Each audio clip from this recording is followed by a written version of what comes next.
Mike Asti here with Mark May at the East-West Shrine Bowl in Las Vegas, Nevada.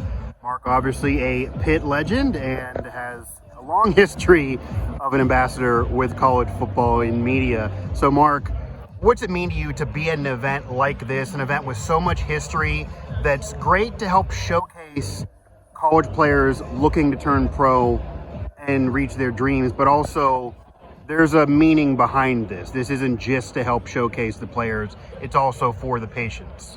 Well, if you look at what the players are able to accomplish in this, not only the relationships with the kids, and it's all about the kids, it's all about Shriners Hospital, and that's what's most important here.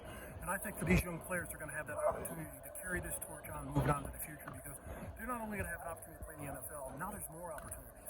You can go to USFL, you can go to the XFL, so you can continue that legacy. You can continue to spread the great word of Shriners and Shriners Hospital, because they've got an opportunity to mingle with some of the patients and some of the kids here. And I think that's most important, because when they go out in public, when they go out, they play football, when they go out and they're on television, professional football, professional athlete, they can go ahead and relay that message of how important it was and how they had such a great time here in Las Vegas at this event. But what the meaning of this event really means, and truly means. And for these young players, this is an experience they'll never forget, I guarantee you, for the rest of their lives. Now, were you at practice at all? Any of the practice days before this? No, I didn't have a chance. I came in supposedly yesterday, and I finally got in yesterday. I was supposed to be here the day before, but my flight got delayed, then canceled. So I couldn't even fly in. So I finally got here, and I guess there's been some travel issues across the country. But the practices are great. I wish I can get here for them. We've discussed moving some things around, and the television is with the NFL Network. It's kind of been pushed around, and I've kind of thrown out there, why don't we do something like the Senior Bowl and make it more interactive? Televise the practices. Have former players like myself and Charlotte Brown and T, go up to players like while they're at practice, and just because of our positions, go up and say, well, why did you do that in practice?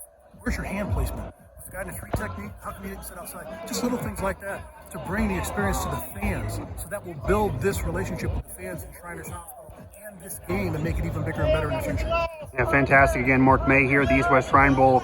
Now, obviously, you're a Pitt all-time great, and Baldonado is here. Carter Warren was here. He had to fly home. Any thoughts on either one of them or any other Pitt Panthers in terms of their prospects at the NFL, what you've seen from them, what you think maybe they need to improve on, where you think they are and where they stack up with the NFL? Well, the only thing that you can improve on now is when you're at the combine. How can you impress them? Not only with your 40 time and jumping around and lifting weights and all that stuff, but basically when they have those one-on-one interviews. That's what happens. That's the most important thing to get out of the combine. And players have to understand, when you sit in front of the coach, when you sit in front of that general manager, make sure that you're truthful with them. You tell them from the heart.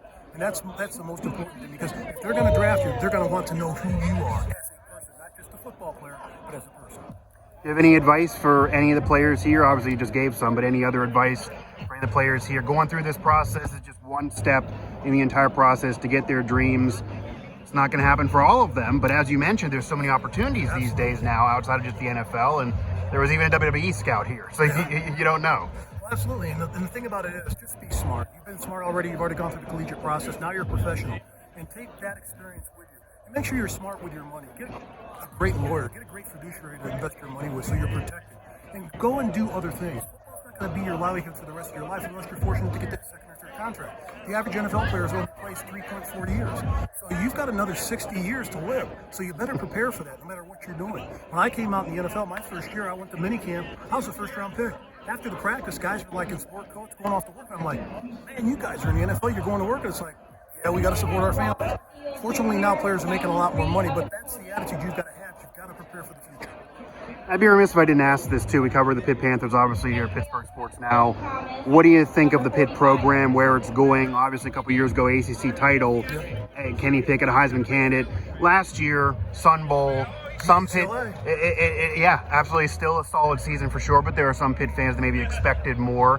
Pat Narduzzi looking to keep building that, make sure the ACC title was not an aberration season, but having to retool, go to the portal for another quarterback. Some changes are going to happen, losing some players that are here to the next level. So prospects of Pitt moving forward in your eyes, you lose divisions, it's now just the two best teams in the ACC going to vie for that title. There's going to be a lot of competition. Obviously, North Carolina, they've got a great quarterback in Drake May, and you look at Clemson, and Clemson's always going to be reloading.